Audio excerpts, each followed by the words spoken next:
முதலாவது வினாவாக நாம் சிந்திக்க இருப்பது சுகுணா அமைந்தகரை என்ற பகுதியிலிருந்து கேட்டிருக்கிறார்கள். ஆண்வாரிசு இல்லாதவர்கள் சிரார்த்தம் எப்படி பண்ணணும் அப்படின்னு கேட்குறாங்க. ஆண்வாரிசு இல்லாதவர்கள் சிரார்த்தம் கல்யாணம் ஆகியிருந்தால் தர்பம் வாங்கிட்டு அவர்களுடைய கணவனை கொண்டு செய்யலாம்.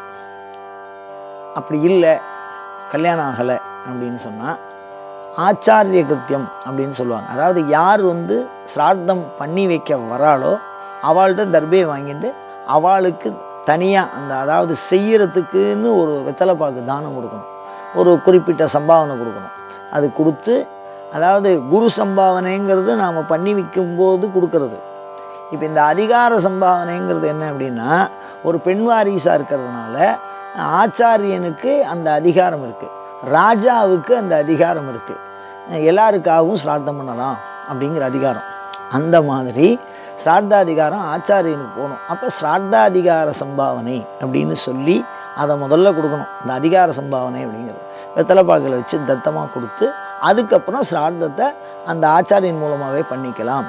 அக்கரை குளம் நாகைப்பட்டினத்திலிருந்து சரஸ்வதி செல்வராஜ் அப்படிங்கிறவர் ஒரு வினாவை கேட்கிறார்.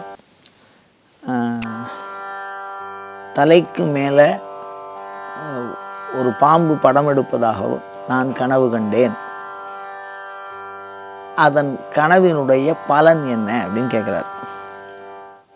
பாம்பு தலைக்கு மேலே இருக்கா மாதிரி கனவு காணுதல் ஒரு நல்ல பலனை தராது. அது மாதிரி ஜட தலையில் பிடிக்குது அப்படிங்கிறாரு, சடை பிடிப்பதும் ஒரு நல்ல பலனை தரலை. அதனால் என்ன பண்ணணும் அப்படின்னா, இப்போ வந்துருத்து அதை நம்ம நிவர்த்தி பண்ணிக்கிறது என்ன பண்ணணும்னா, தினந்தோறும் கணபதிக்கு அருகம்புல் சாத்த வேண்டும். ரெண்டாவது, அந்த ஜடையை வளர்க்கக்கூடாது, எடுத்துடணும்.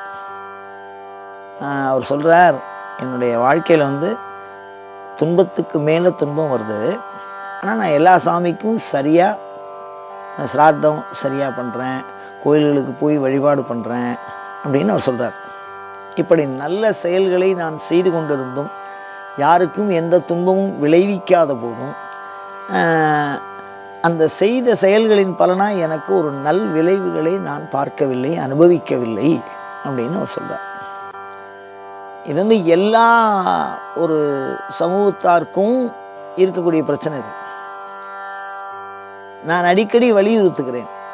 ஒரு செயலை நாம் செய்து முடிக்கிறோம் என்று சொன்னால் அதை நாம் தான் முடிச்சிட்டோம் அப்படின்னு நம்ம நினைக்கக்கூடாது. அது சரியா அப்படிங்கிறது பிரார்த்தனையில் எப்படி வரும் அப்படின்னா அனுபவமாக வரணும். அப்படி அனுபவமாக வராத வரைக்கும், கோயிலில் பொறுத்த வரைக்கும் அந்த செயல் சரிவர செய்யப்படவில்லை என்பதே பொருள். இப்போ ஒரு சின்ன உதாரணம் சொல்கிறேன். அது மூலிமா நான் உங்களுக்கு என்ன சொல்ல வரேன், இறை வழிபாடுங்கிறது கையை சேர்த்து இப்படி கண்ணை மூடி ஒரு 2 நிமிஷம் இப்படி உட்கார்ந்துருக்கிறது இல்லை.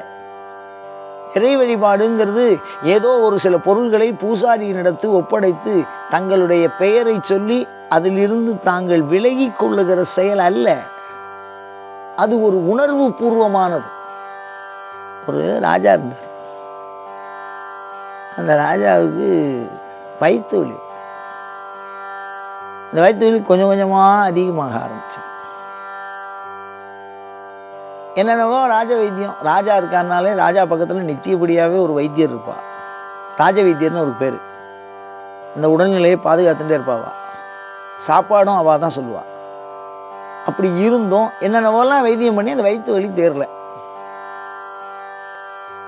இப்போ என்ன பண்ணலாம் அப்படின்னு யோசிச்சார். ஒரு மந்திரியை கூப்பிட்டார்.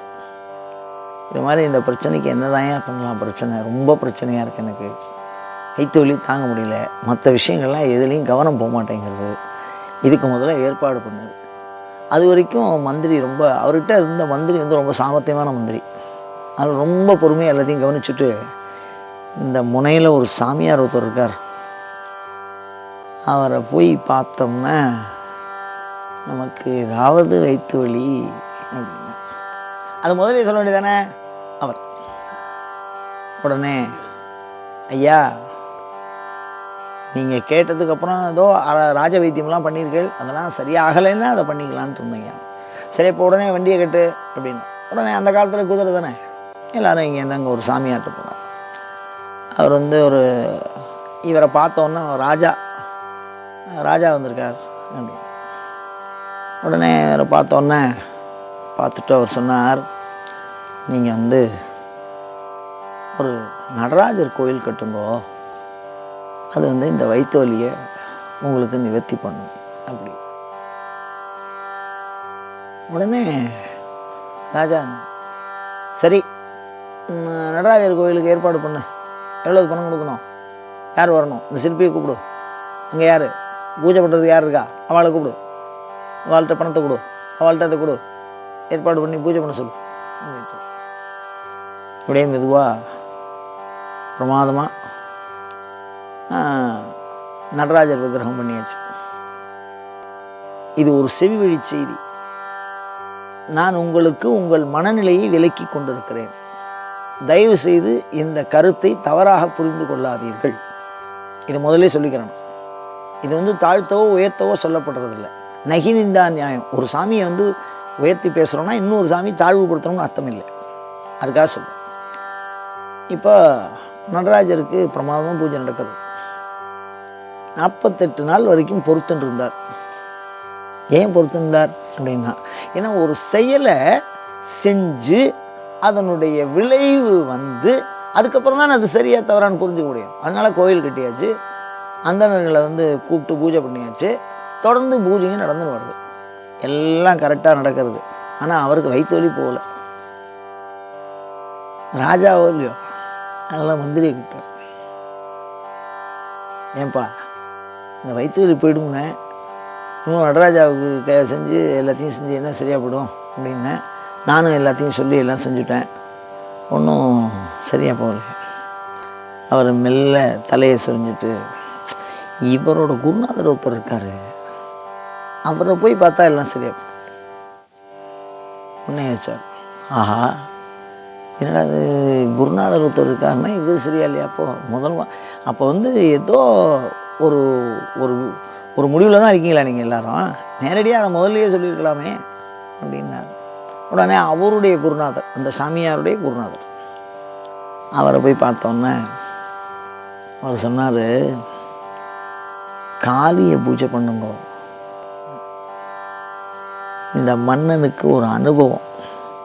என்ன அனுபவம் அப்படின்னா, முதல் தடவை அந்த ஒரு வீரியம் இருந்தது, எல்லாத்தையும் ஏற்பாடு பண்ணுங்க அப்படின்னு சொன்னான். 2வது தடவை என்ன சொன்னான், செஞ்ச சாமியை கும்பிடணும், செய்யாத சாமி இருந்த என்ன போய் என்ன, அதனால் கோயிலெலாம் புதுசாலாம் ஒன்றும் கட்ட வேண்டாம், நாளைக்கு இவனை விட யாராவது பெரிய ஆள் இருக்காங்க.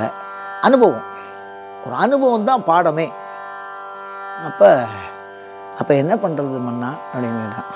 இந்த நடராஜா சிலையை தூக்கி ஓரம் வை, அந்த இடத்துல காளி வை, புதுசாக ஒரு காளி சிலை ஒன்றையும் பண்ண போகிறோம், அதில் இருக்கிற குருக்களை கூப்பிட்டு பூஜை பண்ண சொல்லுவோம்.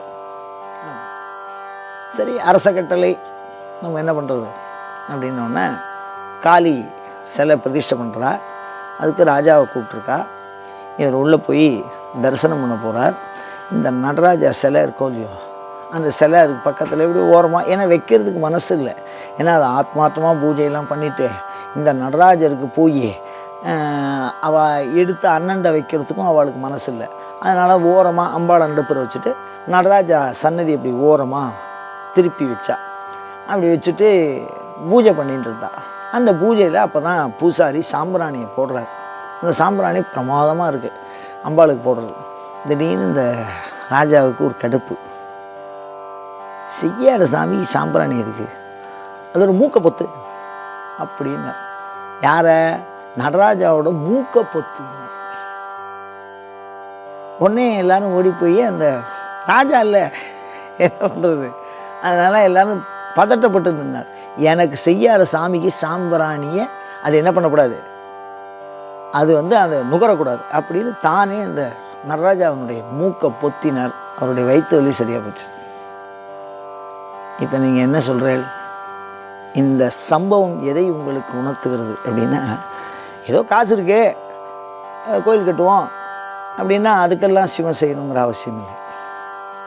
அதிகாரம் இருக்குது, எல்லாரையும் கூப்பிடு பூஜை பண்ண சொல்லு, அதுக்கெல்லாம் சிவன் செய்ய மாட்டார். என்ன வேணும்? உள்ளத்துக்குள்ளே அன்பு வேணும். அந்த அன்பு இல்லையே அப்படின்னா அது அந்த இருத்தல் இயல்பு வேணும். இறைவன் என்று ஒருவன் இருக்கிறான் என்கின்ற இயல்பு வேணும். அந்த இயல்பில் எல்லாரும் தோத்துரும். இப்போ எப்படி வந்ததுன்னா சந்தர்ப்பத்தில் அந்த இயல்பு வந்துடுச்சு.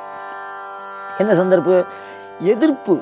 அதாவது அப்போ அது மூக்கால் அந்த புகையை சுவாசிக்கிறது அப்படின்னு நினைக்கும் போது அந்த நடராஜா இருக்காருங்க அப்படின்னு அவர் மனசுக்குள்ளே நினச்சுட்டார். அப்படி நினச்ச நிமிஷத்தில் அது சரியாக போயிடுது அந்த வயிற்று வலி.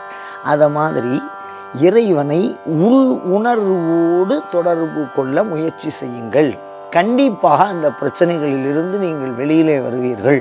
வெறும் பொருளாதாரம் அல்ல வழிபாடு, செயல்முறை அல்ல வழிபாடு, அன்பு, உயிர்ப்பு, அந்த தன்மையோடு அந்த வழிபாடு அமையுமாயின் நீங்கள் சொல்வது கண்டிப்பாக மாறும், நல்ல விளைவு ஏற்படும்.